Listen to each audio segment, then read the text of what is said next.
My wife spent our money on repairs, but it went to her lover. She stole from me, laughed behind my back, and drained our savings. But when I found out the truth, I destroyed her. Hey Reddit, it's me, David. And let me tell you, I used to think I had my life all figured out. A loving wife, a beautiful daughter, a stable career. I was the guy who did everything by the book. But you know what they say about life? It loves to throw curveballs. And mine came in the form of a betrayal so deep, so calculated that it nearly destroyed me. It all started on an ordinary Saturday afternoon. My 7-year-old daughter, Emily, was curled up beside me on the couch, trying to get one of her apps to work on her tablet.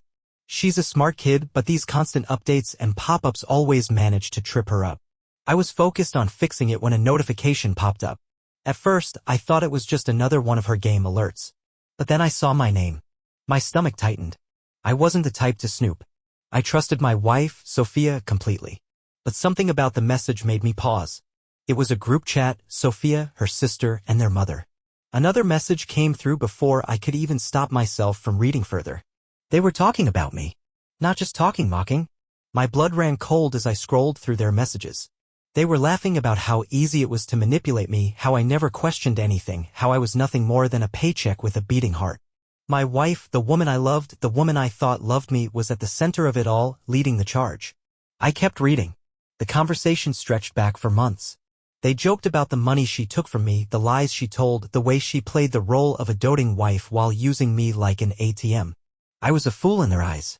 A gullible, trusting idiot who would never catch on. I felt sick. My hands shook as I gripped the tablet. My breathing was shallow, my mind racing.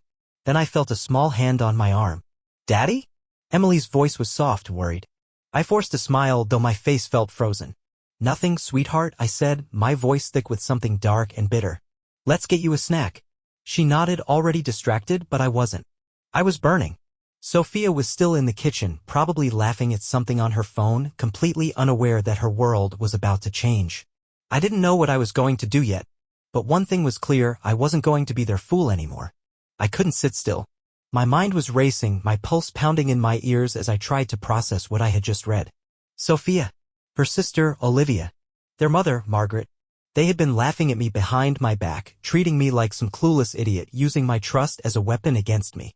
I needed answers. With my heart hammering in my chest, I grabbed my phone and opened my banking app. I wasn't even sure what I was looking for, just that I had to check. Something deep in my gut told me this wasn't just about words. The screen loaded and my stomach dropped. The numbers didn't make sense. Massive withdrawals.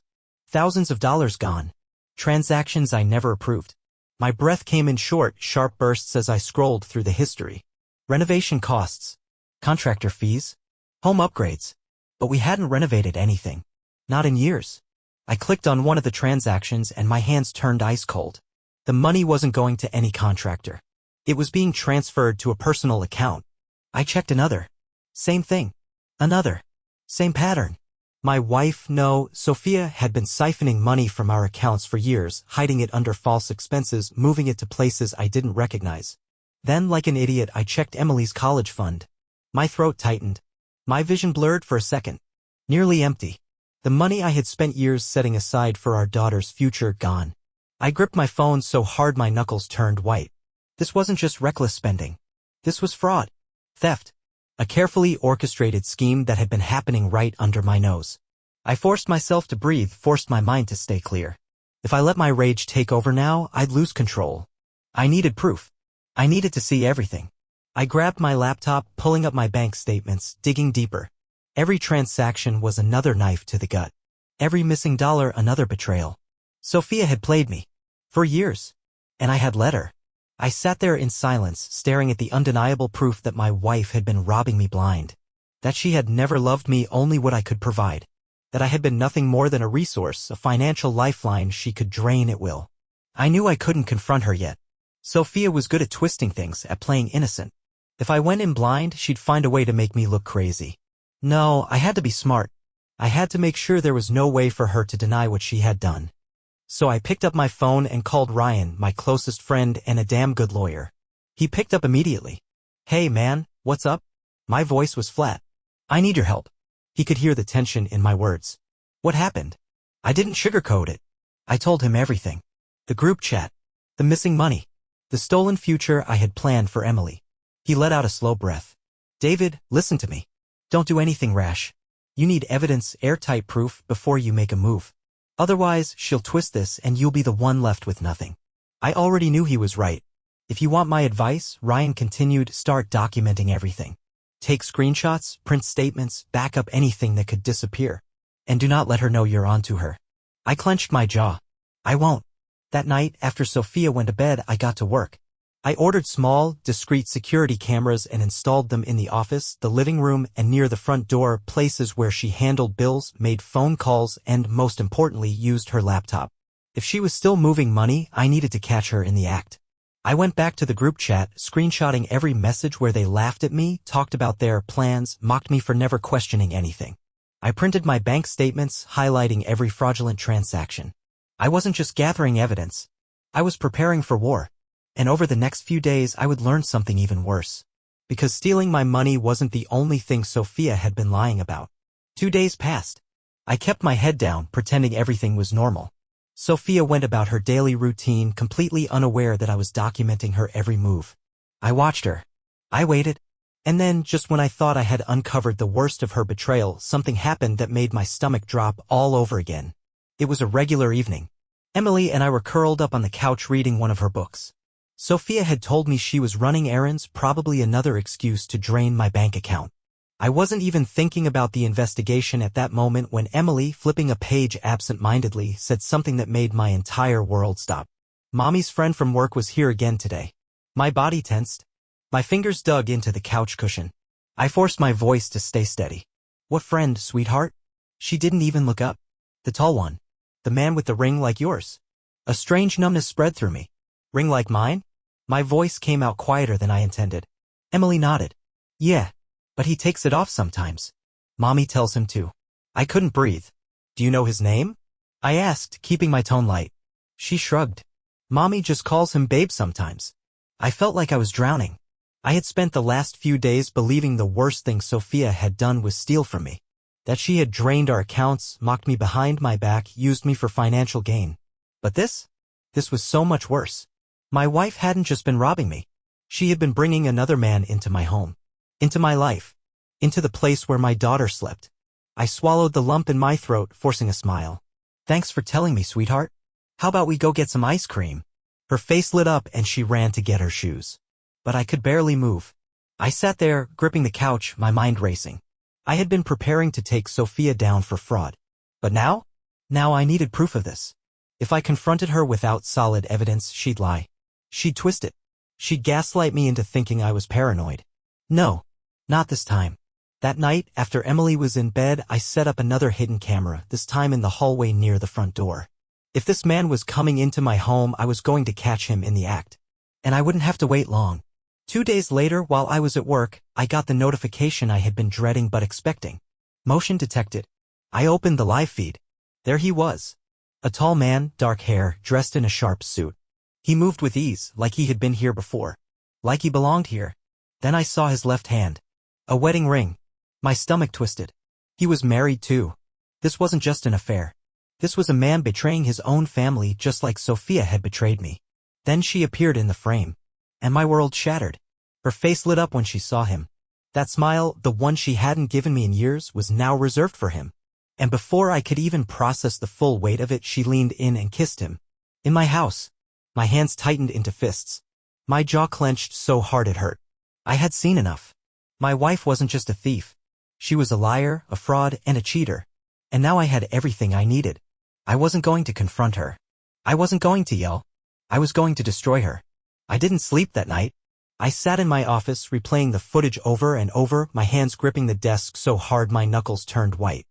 The proof was undeniable. Sophia wasn't just stealing from me. She wasn't just laughing at me behind my back. She was sleeping with another man. In my home. While our daughter was upstairs. I wanted to storm into our bedroom, wake her up, shove my phone in her face, and demand answers. I wanted to scream at her, ask her how long? Why?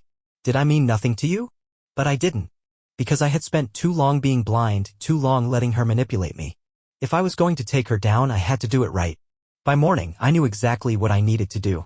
I made 2 phone calls. The first was to a forensic accountant, a guy Ryan had recommended. He specialized in uncovering financial fraud, especially in cases like mine where money had been siphoned away under false pretenses. The second was to a private investigator.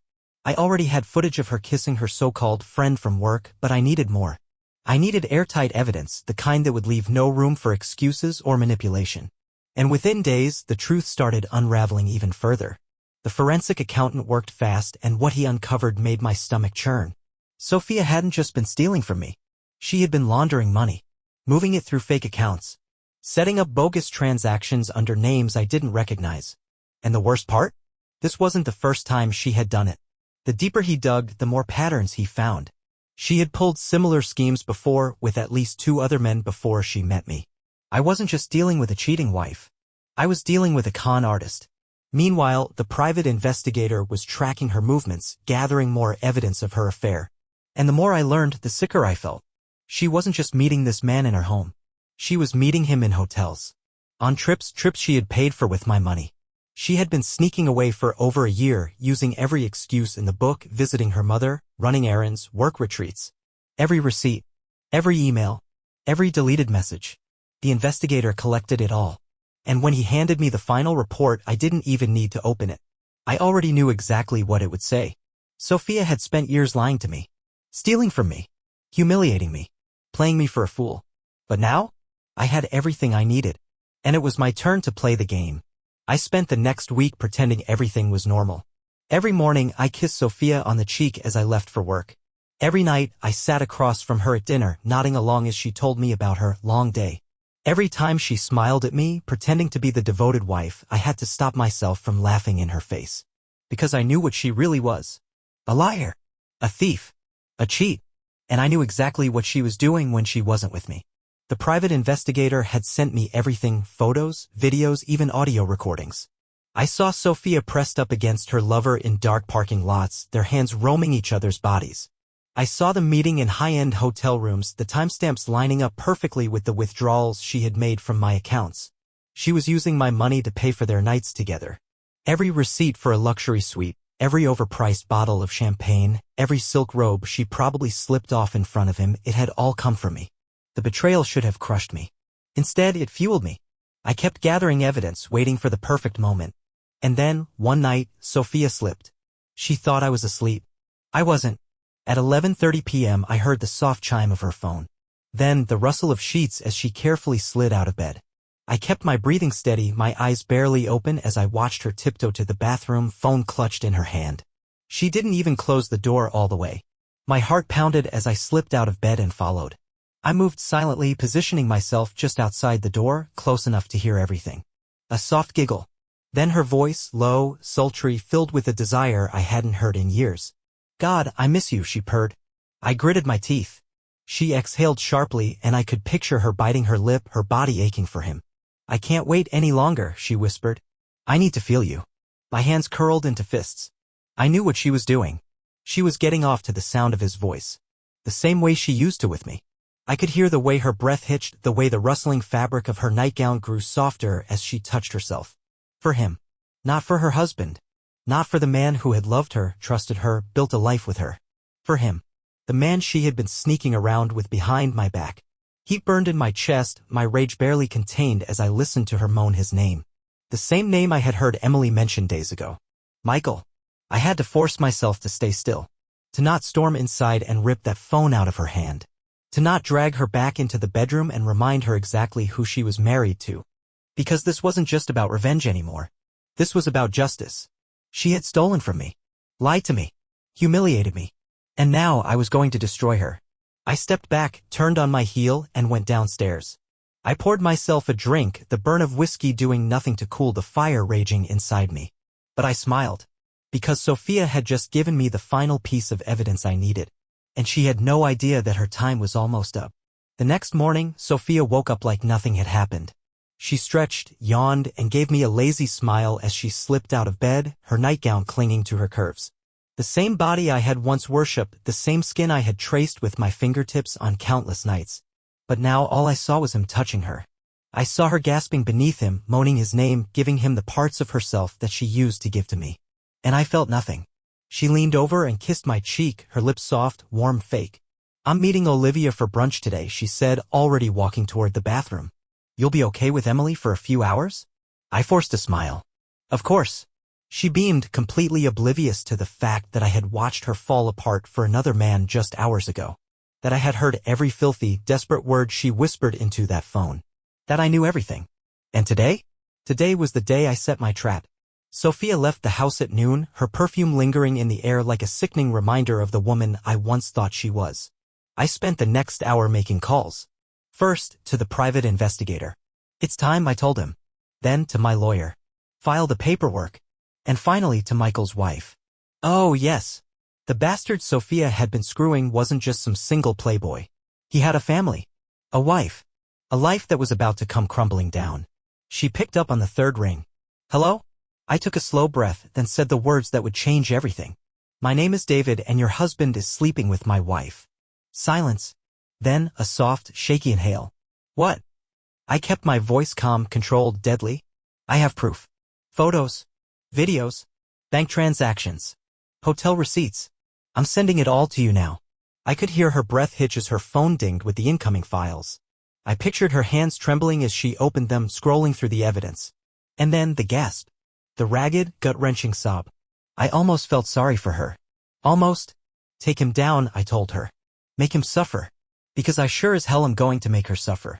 And then I hung up. Let the games begin. Sophia's world had begun to collapse, but I wasn't done yet.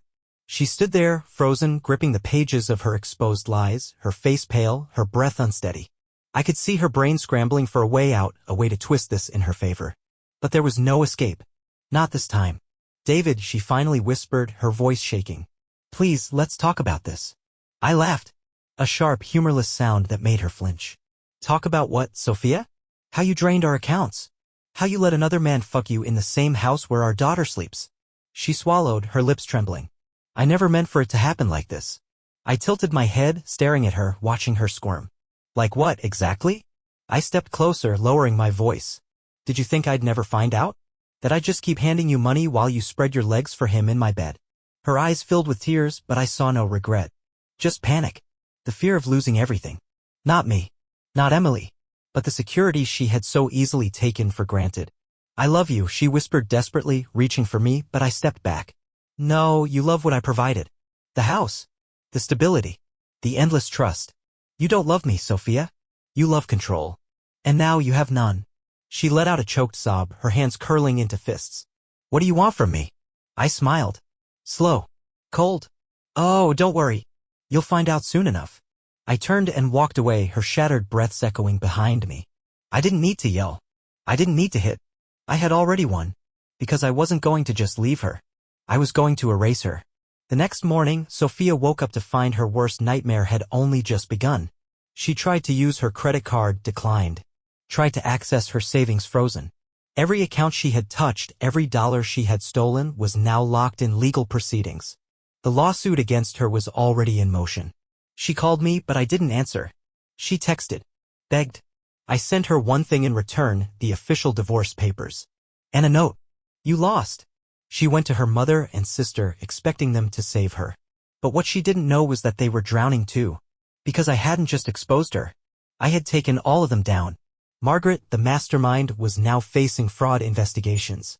Olivia's husband had received the same kind of thick envelope I had handed to Sophia. He had no idea his wife had been involved in their family's financial scams. And when he found out, he left her. The perfect little empire of lies they had built was burning to the ground. And I was standing in the ashes, watching it all unfold. Sophia tried everything. Tried to get sympathy. No one gave it to her. Tried to claim I was abusive. My lawyer shut that down before she could even finish the sentence. Tried to fight for custody of Emily. That was her biggest mistake. Because when the judge saw the evidence, the financial fraud, the embezzlement, the fact that she had drained our daughter's college fund to buy lingerie and hotel suites for another man, it wasn't even a debate. Full custody. Supervised visitation only. She lost her husband. She lost her money. And worst of all, she lost the one thing she thought she could use against me, our daughter. Sophia spent her whole life manipulating people. But now? Now she was nothing. I, on the other hand, had everything. Emily. My freedom. and the satisfaction of knowing that Sophia and the people who raised her to be a monster would never recover. And the best part? I never had to lift a single finger in revenge. I simply let the truth do all the work. The day Sophia moved out, she didn't say a word. She packed her bags in silence, her face hollow, her body stiff, like she was a ghost of the woman she used to be. Emily was at school, spared from seeing her mother's walk of shame, and I didn't bother helping or watching her go. She had lost the right to take up space in my life. She lingered at the doorway for a moment, like she wanted to say something, but I turned my back on her before she could find the words. I heard her sharp intake of breath, then the sound of her suitcase wheels dragging across the pavement. The door shut behind her with a finality that sent a strange sense of relief through my body. For the first time in years, my house belonged to me again. But Sophia's punishment wasn't over. Her world had collapsed, but the rubble was still falling. Michael had lost his job. His company cut ties with him the moment his affair became public knowledge. His wife took everything, half his assets, full custody of their kids, and the house. He had been forced into a tiny apartment on the other side of the city, drowning in legal fees, his reputation in ruins. And Sophia? She had it worse. With no money, no husband, and no support from her family, who were too busy dealing with their own fraud cases, she was left with nothing but a tarnished name and a pile of unpaid bills. She tried to find work, but every potential employer saw the fraud allegations attached to her name. The luxury, the power, the security she had once taken for granted? Gone. And then, one day, fate handed me a final gift. Emily and I were at the grocery store, just running errands. She was chattering away about her school project, skipping ahead to the freezer section when I turned a corner and saw her. Sophia. She was standing in the middle of the aisle, staring at a row of canned soup. Her once perfectly styled hair was dull, pulled into a messy bun. Her nails, once always polished with my money, were chipped and bare. She wasn't wearing designer clothes anymore, just faded jeans and a cheap sweater. And in her hand she held a grocery store coupon, her lips pressed into a tight line as she compared prices. She looked up and froze. For a long second we just stared at each other. I didn't feel anger. I didn't feel pity. I felt nothing. Emily's voice broke the silence. "Daddy, can we get ice cream?" I smiled down at her. "Of course, sweetheart. Get whatever you want." Sophia flinched. She looked away, staring hard at the shelf in front of her, pretending not to hear. Pretending she wasn't standing there, forced to watch me give our daughter the kind of easy, carefree life that she had tried to take from us. I took one last look at her, at the shell of the woman who had once believed she was untouchable, then turned my back on her for good. And just like that, Sophia became exactly what she had always feared. Irrelevant. Life after Sophia was peaceful in a way I hadn't known in years. No more paranoia. No more lies. No more waking up every morning wondering what new betrayal I was unknowingly living. The house felt lighter without her in it. It was no longer a battlefield, it was home. A place of warmth, laughter, and truth. Emily was thriving. She adjusted to the changes faster than I expected, and that only confirmed what I already knew: Sophia had never really been there for her. Not in the way a real mother should have been. Now Emily had stability. A father who would never let her down. And I had everything I needed. Sophia, on the other hand, was sinking further into the mess she had made.